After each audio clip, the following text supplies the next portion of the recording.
as long as I've known you, I've never seen you without a deck of cards in your hand. Where is the most unusual place you've ever done like a card effect?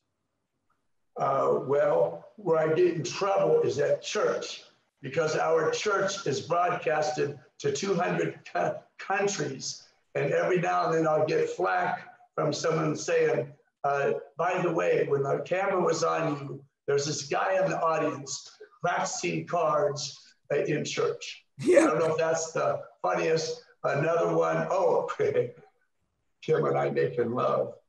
Oh, and while you're doing a card trick? No, well, I was shuffling the deck in each hand. Well, isn't that that takes it to a whole different level of a relationship with the deck of cards? So in that case, you'd say 3 decks were going. Do we dare say that? Because that's actually pretty funny. I think that was what's wonderful. Most of all the other artists in this documentary refer to themselves as magicians, but we know you more as like the world's foremost card mechanic, which takes it to a different level. Because I know I do card magic, but you really are a mechanic, which means, car mechanic fixes cars. You're a card mechanic. You fix cards, right? Card games. Yeah, the game itself. You use regular cards. You just fix the game. I fix the game. I make the game go any way I want. I want anybody win or lose any game under any condition. They shuffle, they cut. And traditionally, through the 19th century, the mechanic might learn 1 or 2 moves, and they might take 10 years to develop that 1 or 2 moves, 10, 20 years. And that's what they were known for. As Steve Forte had was quoted as saying, I spent my life learning all the most difficult moves at the top of the list. So I didn't stop at 1, I just never stopped. And as you know, I've been working with cards, I hate to even say this now, for over 61 years now, 60 years. And I've made a living with cards for around 45 years.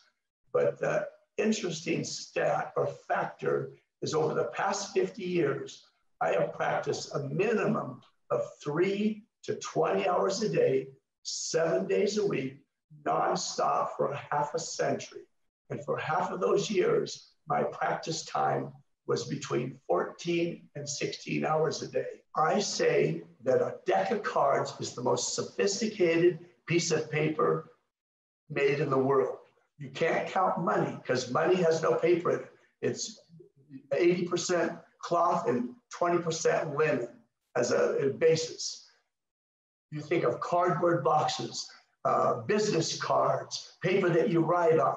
All of those have a certain level of quality, and there's different qualities of paper that you write on, different quality of cardboard boxes.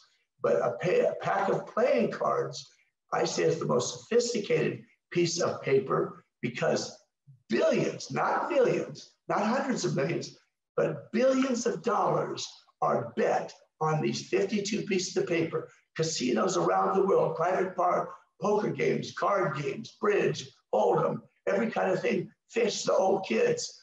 So they have to meet up to a certain level of specifications to prevent what are called advantaged players. Advantaged players are people that will take a minute discrepancy on a card and capitalize on it. One of the most recent cases was Phil Ivey, won 10 million in the States here and another 10 million over in Europe because he was able to capitalize on a slight change on what's called slot to strip registration. That is the edge, like the border. It was a little bit narrow on one side than the other. I won't get into the details, but my point is that the thing that you and I play with is the most sophisticated piece of paper on the planet. I love that. And you're 100% right. I think that most lay people, even a lot of magicians, they don't understand the level of practice that's necessary to get to the level that you're at. Most say, oh yeah, I practice, an hour a week or a couple hours in a week, or maybe even an hour a day. And then to practice, like, let's take one, the second deal. How many hours of practice do you think you put in to get to the level where your second deal is at? Well, here's a stat that I am familiar with. My second deal, I have done in front of a live audience right at the 5 million. I've done 5 million second deals in front of a live audience. Wow. Okay. I have done over 200 million second deals. During my life, I have done over 200 million. And it's this move I do more than anything else. I'll deal it out, I'll put it back. I'll deal it out, I'll put it back. And the thing about it is I've sat there and analyzed it, trying to take out all the tells. And the particular second deal that Vernon actually named the Turner Sweep second, to do that second deal, when I'm doing this, we have a slow motion camera that have measured it. And when I'm dealing the card, as my thumb is going across the deck here, it's only when it crosses the side right medium that I have that instant to engage the second card. And we have calculated that at 5 microseconds. Wow. And it takes 1,000 microseconds to equal 1 second. So I'll let you see it again. So in the time I'm going right there, that instant is the only time I have to engage that card and deal it out. That's why that particular move has taken me so darn long. Should we close this off? Yeah. Are you able to see should we close it up by doing a trick for somebody? I would love for you to do something. Oh my God, yes. Okay, this might take about a minute. First of all, I'm gonna turn the deck face up and give it a casino wash. Because that way the shaved cards, tapered cards, all those things would be destroyed. And magicians know what we're talking about, okay? And I'll give it a few casino shuffles.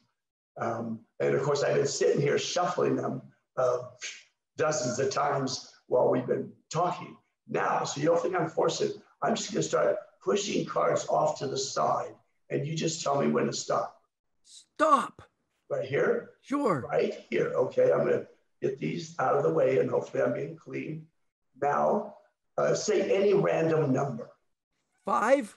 5. 1, 2, 3, 4, 5. Now, do you want to stay with 5 or do you want to go further? Your choice. I think it's perfect. 5. Okay, so this is our wild card. Like poker, we'll have wild cards. Deuces are wild. Other times they'll just cut a wild card. Can you see that card? Can you tell me what it is? It's the 9 of diamonds. So the 9s are the wild card, okay? 9s are the wild card. And once again, watch they shuffle every other card. Okay. Now I am going to try to make this fast for time's sake. I'm going to try to give the deck a triple cut and see if I can cut one of your wild cards. The 9 of spades. Okay, let's give the deck a triple cut. Now what is that? 9 of hearts. We got another one, Shawn. Okay, let's see here. This is, okay, we give the deck a triple and the 9 of diamonds. We go, oh my gosh, all I need is one more and success may have been reached. Give the deck a little triple and what's that? The 9 of clubs. And once again, you can see it's not a deck full of 9s. Yeah. 9s were your choice. Anyway, so there's something to leave the audience with a little bit of fun and a little bit of mystery and a little bit of a tease. That was absolutely spectacular, Richard. I am, once again, so thrilled that you're part of this project, and I look forward to being in person with you, hanging out, and watching your magic. Thank you so much for joining me for this short conversation. Thank you, Shawn. Love you, brother. Love you, brother.